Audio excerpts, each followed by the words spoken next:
With his speech titled Gershon Legman and Lillian Oppenheimer and the Synthesis of World Origami, please help me welcome Mark.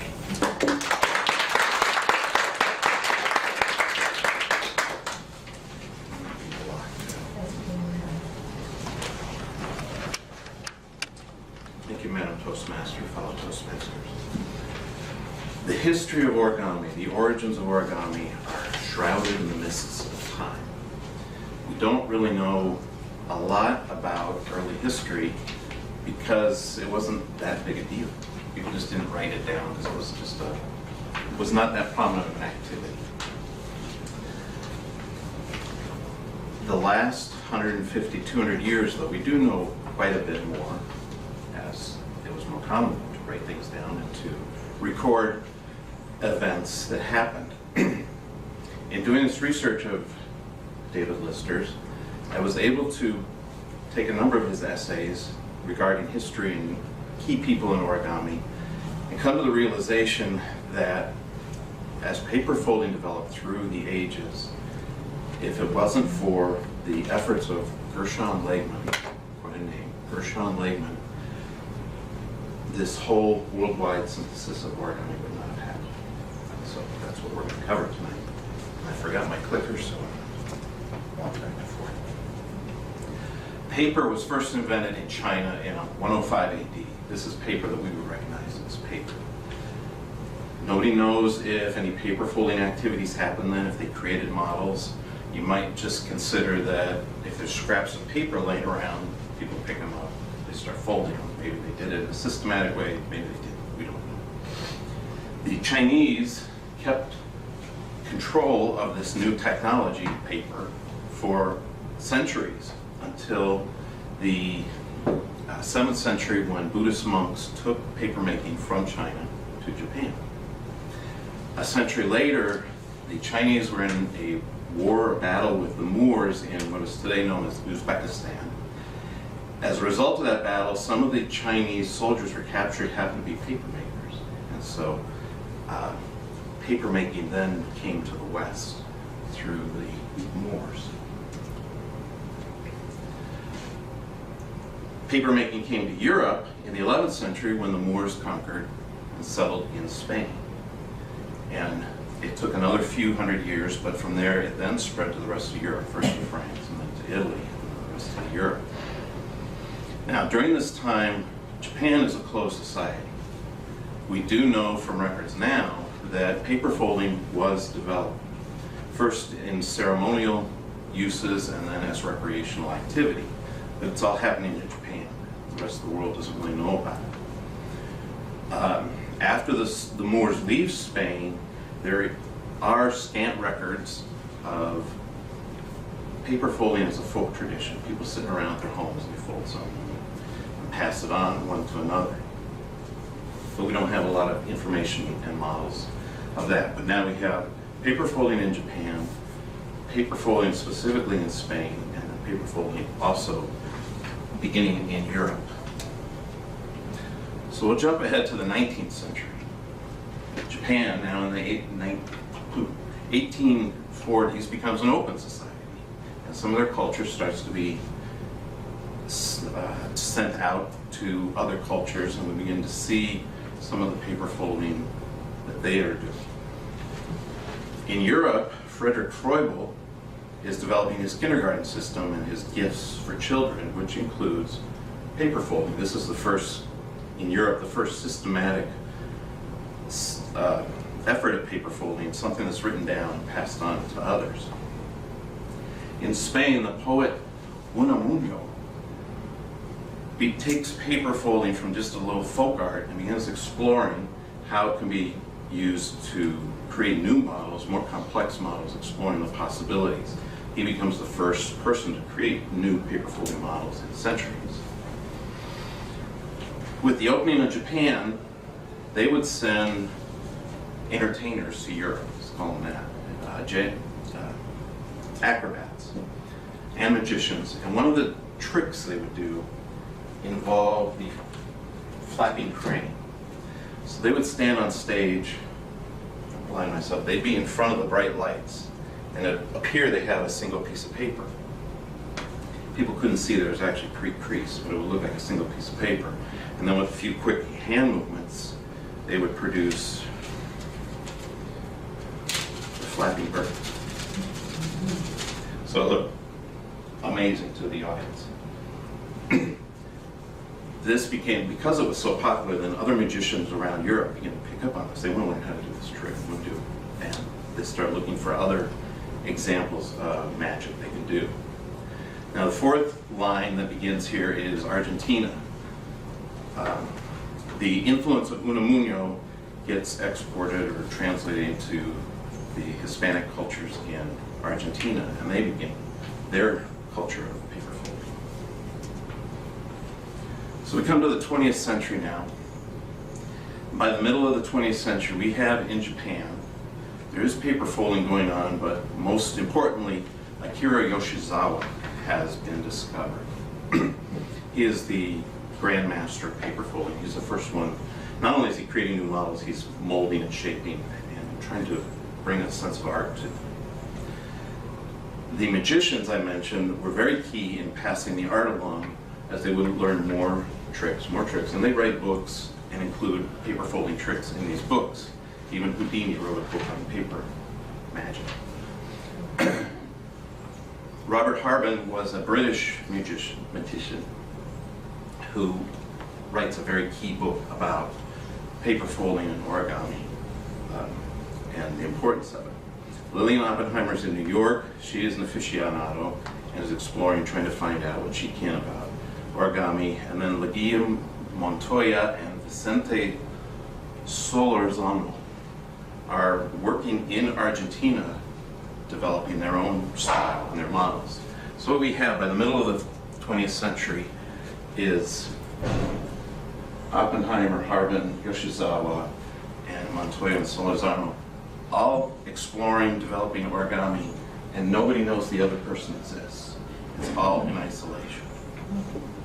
Until along comes Gershon Lakeman. Now, in addition to having an incredible head of hair, he was a researcher by trade. When he was in school, his friend, who was an amateur musician, taught him this fold called the lover's knot. You see there. Later in his life, he's laid up in the hospital. He needs something to do, so he starts exploring this lover's knot again. He's really fascinated by it, and he wants to find the book that his friend got it out of originally. So he begins his research to find this book. Well, as he's doing this, he's starting to collect information about origami that he didn't realize where this is going to travel. And he starts finding out, he gets a book from Japan, contacts the author in Japan, who says, yeah, well, I do this, but Yoshizawa, you gotta talk to Yoshizawa. He's just been discovered in Japan, and he's incredible.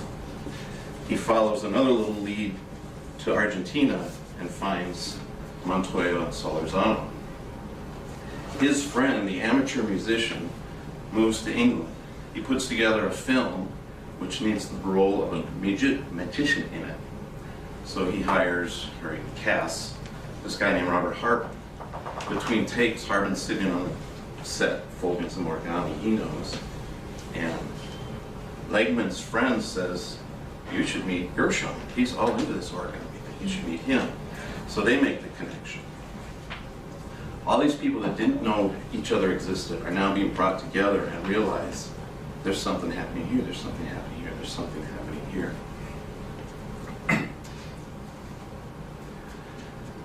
And so it is through him then the different threads around the world start to combine. Now another thing that Legman did was to introduce Yoshizawa to Europe. And he sponsored an exhibit, I don't know how to pronounce this, Museum in Norway. I think it was 1955. But it's a fairly big exhibit. It's the first time anybody in Europe has seen anything like this. This is way beyond what they've been doing as far as origami. And so now it starts to spread a little bit further.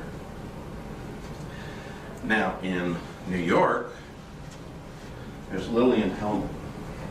I'm sorry, Lillian Oppenheimer. I don't know what I'm thinking. And what I want to quote, this is, well, before I talk about this, I'm sorry. Robert Harbin has done his own research of origami, and he writes a book called Paper Magic. In it, not only are there models and different folds that nobody's seen before, he's introducing to them, he also makes an attempt to write a history of origami. Having met Legman, Legman's developing his own bibliography of origami around the world, and so he includes that in here. So this becomes the first comprehensive origami book in the West. Now, Lillian finds a copy of that and goes to meet Harbin, and they start up a friendship.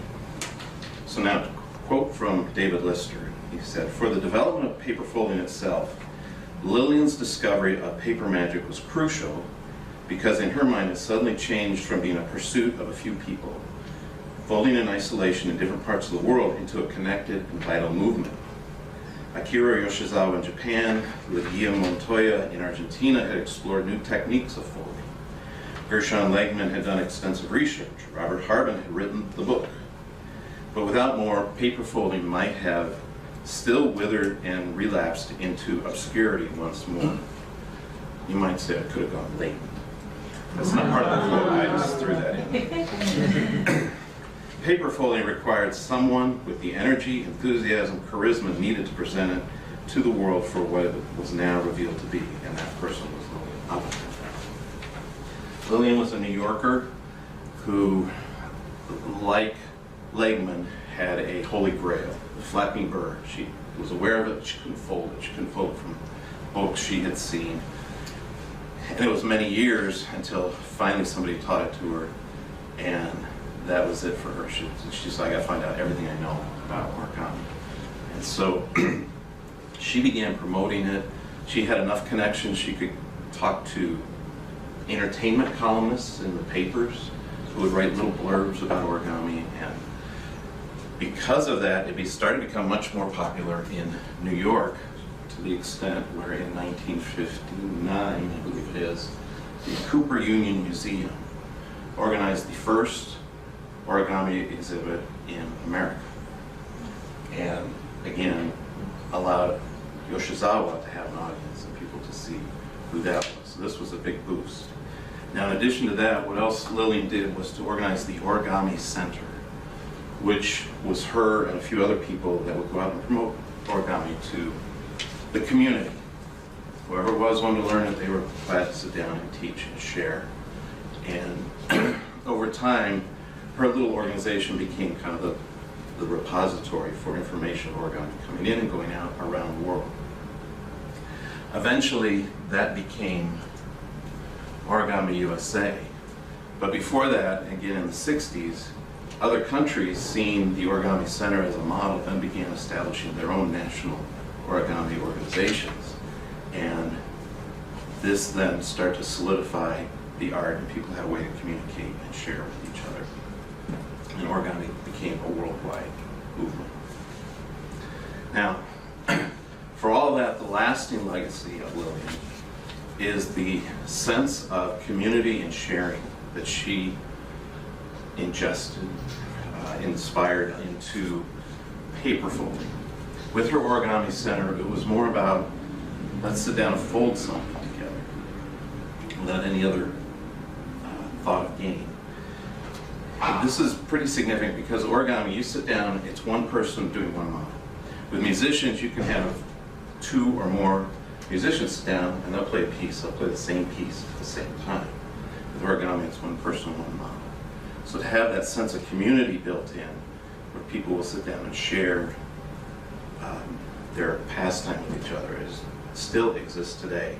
You can have two people from opposite sides of the world who have very little verbal communication skills, but if they're both paper folders, they will sit down and they'll start folding together and sharing and showing each other different models.